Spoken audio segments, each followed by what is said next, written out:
19 сообраќајни табли со сегашното име на автопатот Александар Македонски ќе бидат заменети со табли со новото име Пријателство. Откако со објавувањето во службен вестник стапија во сила владината одлука за преименување на автопатот на Коридорот 10 и на аеродромот во Скопје.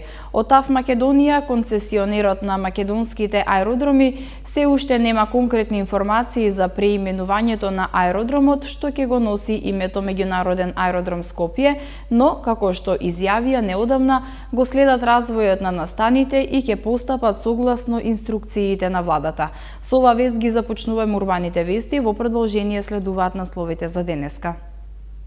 Започна реконструкцијата на детската градинка Мајски цвет во Тафталиџе 2. Стипендии за 100 најдобри спортисти средношколци во 2018 година.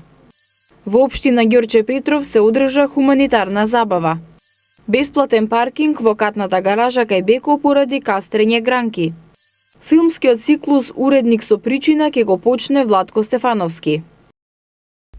Со цел да се овозможат подобри и побезбедни услови за престој, едукација и работа на децата и воспитниот кадар во градинките, од денеска започна изградбата на комплетно нов дел во градинката Мајски цвет во Тафталиџе 2. Рокот за изградба на градинката е 4 месеци. Во насока на подобрување на условите за згрижување деца во градинките, од денеска започна реконструкцијата на дел од објектот на градинката Мајски цвет во Тафталиџе 2. Градежните работи опфаќаат изградба на комплетно нов дел од градинката, кој со цврста градба и современи стандарди за престој на најмладите жители на овој дел од Карпош ќе го замени досегашниот монтажен објект стар неколку децении. Градоначалникот на општина Карпош Стефан Богоев истакна дека изградбата на градинката целосно ќе биде финансирана од буџетот на општината и ќе се добијат 4 нови занимални за дечињата и 150 квадрати дополнителен простор, во споредба со претходната монтажна градба. Рокот за изградба на градинката е 4 месеци. На местото на градинката Мајски цвет започнува целосна реконструкција, односно изградба на нов објект на местото на стариот времен објект кој што беше дел од градинката. На овој начин, покрај цврста и квалитетна градба, младите, дечињата кои што одат во градинки и нивните воспитувачки и негователки ќе добијат еден нов простор, поголем простор со 4 занимални и 150 квадратни метри повеќе простор за користење. Оваа инвестиција ја чини општината околу 10 милиони и 600 илјади денари и ова е нешто што продолжуваме да го правиме и понатаму. Богоев посочи дека грижата за најмладите продолжува и понатаму и нагласи дека во тек е изградба на новата детска градинка во Бардовци, а најави и целосна реконструкција оваа година на градинката Мајски цвет во Тафталиџе 1, која исто така е во лоша состојба. Во овие моменти паралелно се работи на нова градинка, комплетно нова градинка во Бардовци, во склоп на дворот на училиштето Аврам Писевски. Ова е втората, а за оваа година е планирано и трета реконструкција, односно изградба на место на монтажен објект, изградба на нов цврст објект во Мајски цвет во Тафталиџе 1 градинката. Богоев посочи дека во изминатиот период општината ги замени и старите и дотраени играчки во градинките со нови, изработени од екоматеријали, а со цел децата да се заштитат од загадениот воздух, локалната самоуправа во соработка со општествено одговорните компании донираше прочистувачи за воздух за сите градинки. Утре екипите на јавното претпријатие Паркови и зеленило и градски паркинг ќе спроведат акција за кастрење на гранки на отворени паркинзи на повеќе локации во општина Центар. Од градот Скопје информираа дека акцијата се спроведува поради овозможување поголема видливост на возачите, ослободување на патната сигнализација и поголема прегледност и безбедност во сообраќајот. Екипите на јавните претпријатија Паркови и зеленило и градски паркинг утре ќе спроведуваат акција за кастрење гранки на отворени паркинзи на повеќе локации во општина Центар. Поради тоа, овие паркинзи ќе бидат затворени, а станарите и приватните субјекти во текот на денот можат да се паркираат на катната гаража кај Беко. Акцијата се спроведува поради возможување поголема видливост на возачите, ослободување на патната сигнализација и поголема прегледност и безбедност во сообраќајот, соопштуваат од град Скопје. Кастрењето гранки ќе се спроведе на паркингот А5, улица Орце Николов, улица Скопска, паркинг А6, улица Максим Горки, 8 ударна бригада, Васил Главинов, Лермонтова и Никола Вапцаров. На паркингот А1, булевар ВМРО и на паркингот А3, улица Даме Груев и улица Велјко Влаховиќ. Започнаа средношколските спортски лиги во Скопје, каде средношколците ќе се надпреваруваат во кошарка, фудбал, ракомет и одбојка. Градоначалникот на град Скопје Петре Шилегов на отворањето на манифестацијата ги информираше спортистите дека за најдобрите се предвидени и стипендии. Со започнување на надпреварот во кошарка почнаа средношколските спортски лиги во Скопје за учебната 2017-2018 година. Средношколците ќе се надпреваруваат во неколку дисциплини: фудбал, кошарка, одбојка и футсал. Градоначалникот на град Скопје Петре Шилегов рече дека во буџетот на градот Скопје за 100 најдобри спортисти средношколци во 2018 година се предвидени стипендии во износ од 3 милиони денари, или најдобрите спортисти 8 месеци ќе добиваат по 3000 денари. Исто така, како и секоја година, најдобрите екипи од средните училишта и годинава ќе имаат можност за една убава спортска дружба со нивните врсници од странство.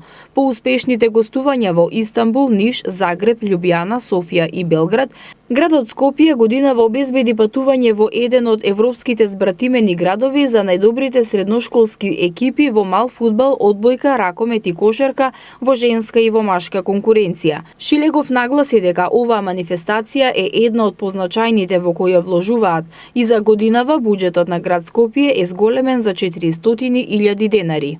Градот Скопје во рамките на меѓународната соработка што има јас како градоначалник со збратимените градови, посетите кои што ги реализиравме во изминатиот период, обезбедивме за најдобрите екипи во мал фудбал, кошарка, одбојка и ракомет и во машка и во женска конкуренција по патување во еден од европските збратимени градови на нашиот град, да направиме размена помеѓу средношколските на спортски план.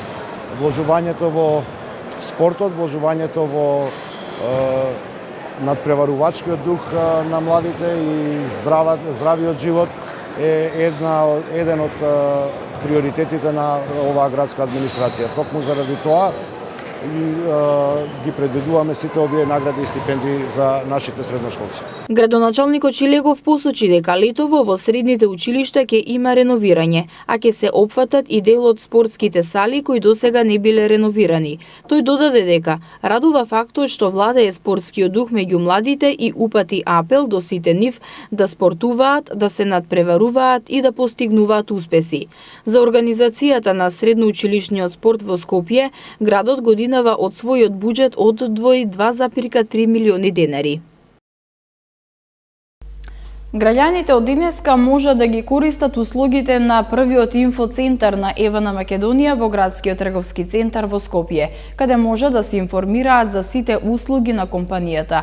Инфоцентарот представува изложбен простор кој овозможува и презентација на мултимедијални содржини од особено значење за корисниците, како и совети за рационално користење на електричната енергија, велат од компанијата. Понатаму продолжуваме со следната информација. Општина Илинден утре ќе биде домаќин на традиционалната хуманитарна манифестација Тортијада Сладка мистерија 2018. Манифестацијата се организира во соработка со хуманитарната организација Ангелчиња, а ќе учествуваат аматери и професионалци сладкари, представници на неколку општини. Општина Илинден утре во Домот на културата Илинден ќе биде домаќин и покровител на традиционалната 12-та поред хуманитарна манифестација Тортијада Сладка мистерија 2018, што се организира во соработка со хуманитарната организација Ангелчиња. Од општината информираат дека тортијадата на која ќе учествуваат аматери и професионалци сладкари, представници на неколку општини, ќе се реализира во два дела: ревијален дел што ќе почне во 16 часот и 30 минути и официјален дел што ќе почне во 20 часот. Во ревијалниот дел од 16:30 до 19 часот, граѓаните ќе може да ги разгледаат изложените торти и да гласаат според нив за најдобрата. При тоа ќе може да ја проследат културно-уметничката програма подготвена од учениците и децата од градинката од општина Илинден. Во официјалниот дел што почнува во 20 часот ќе бидат избрани најдобрите торти во професионална и аматерска конкуренција, при што ќе се изврши лицитација на истите. Средствата собрани од лицитацијата на тортите ќе бидат наменети за хуманитарното здружение на граѓани и лица со хендикеп Илинден од општината. Општина Ѓорче Петров прераснува во хумана општина, а тоа на дело вчера вечер го покажа со организирањето на хуманитарната забава под мотото Вино, љубов, хуманост. Средствата собрани од забавата ќе бидат наменети за купување на прехранбени пакети за социјално загрозените семејства. Вчера вечер во Домот на културата во Ѓорче Петров под мотото Вино, љубов, хуманост се одржа хуманитарна забава на која настапија голем број на изведувачи, меѓу кои и Мухамед Ибраими и Радко Даутовски, Даниел Дан и диџеј Филип Деловски, како и танчерите Тијана и Андреј. Хуманитарната забава по повод денот на виното и љубовта ја посетија голем број на граѓани кои не само што се забавуваа, туку имаа можност и својата хуманост да ја покажат на дело преку донации во специјално изработената кутија, поставена на влезот на Домот на културата. Средствата собрани од забавата ќе бидат наменети за обезбедување на пакети со храна за социјално загрозени семејства од општина Ѓорче Петров. Градоначалникот на општината Александар Наумовски нагласи дека иако ова е прва забава од ваков тип, хуманитарните забави во иднина ќе прираснат во традиција.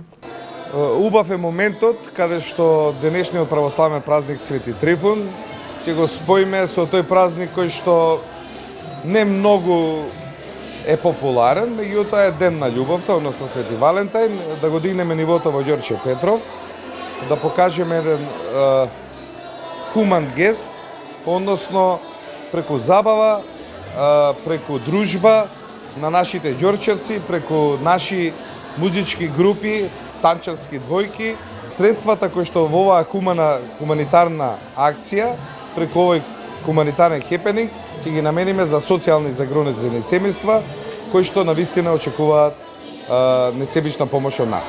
Гостите имаа можност да уживаат и во дегустација на вината од Кувин, Винер и Берзанов, три винарии од Ѓорче Петров, кои имаа поставени своји штандови за време на забавата. Виното се продаваше по символична цена, а дел од средствата од продажбата ќе бидат исто така наменети за социјално загрозените семејства. Што ве мотивираше да бидете дел од вака хуманитарен еден настан? Дали ќе продолжите на вакви хуманитарни настани да учествувате? Да, прво ми се допаѓа идејата како идеја, бидејќи еве јас тука веќе од 2004 година како имам винарија, а општина Ѓорче Петров има повеќе винарии и редно беше на ваква организација да се манифестира за ние винарите да се прикажеме во најдобро светло.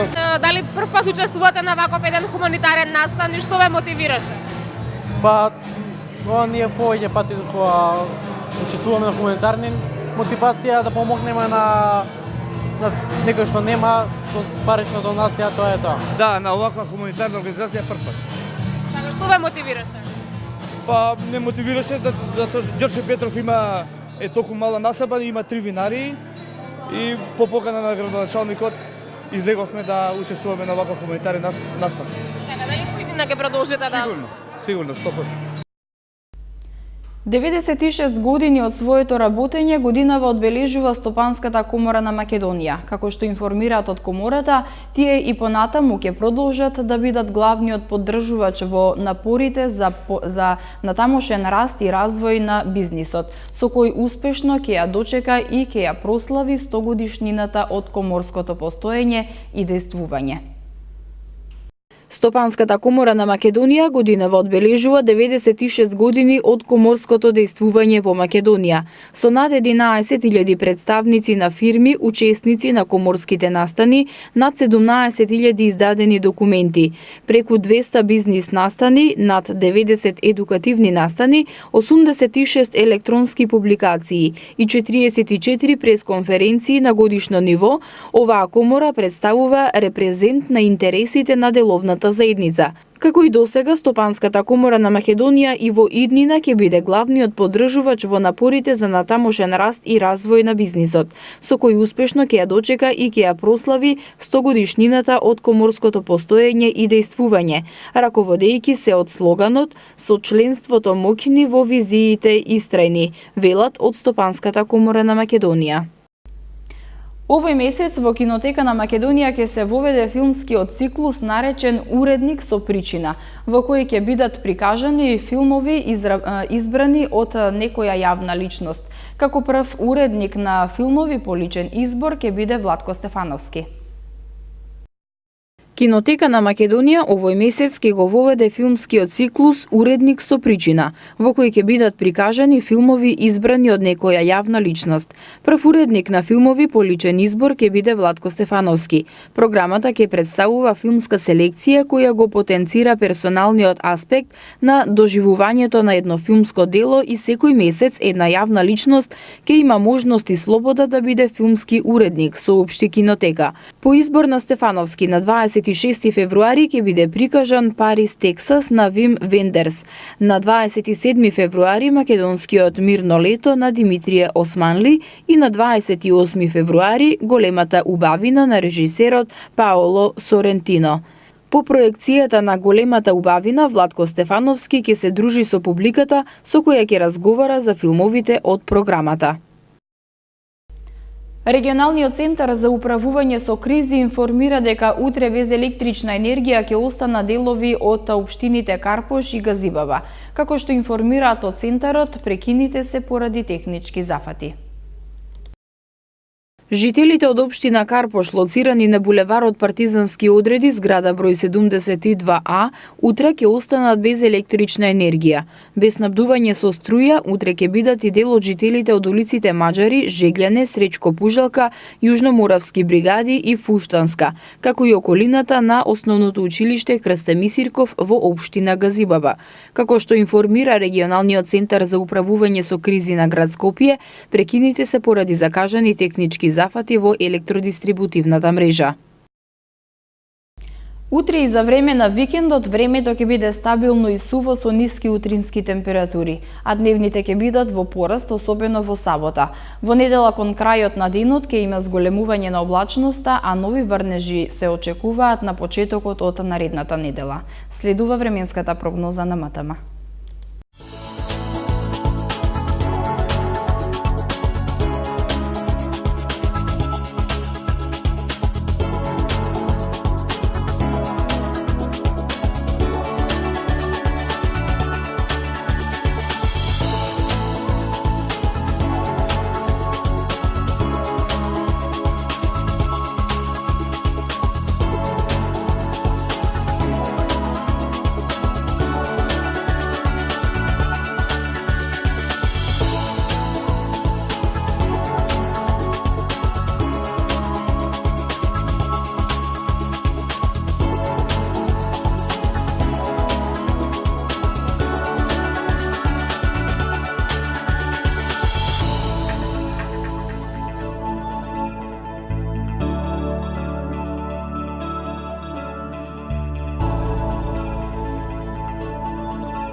И за крај уште една информација поврзана со состојбата со грипот. Во текот на изминатата недела се регистрирани 2964 заболени од грип, што е зголемување за 48% споредено со претходната недела, кога беа регистрирани 2001 заболен, информираат од Институтот за јавно здравје.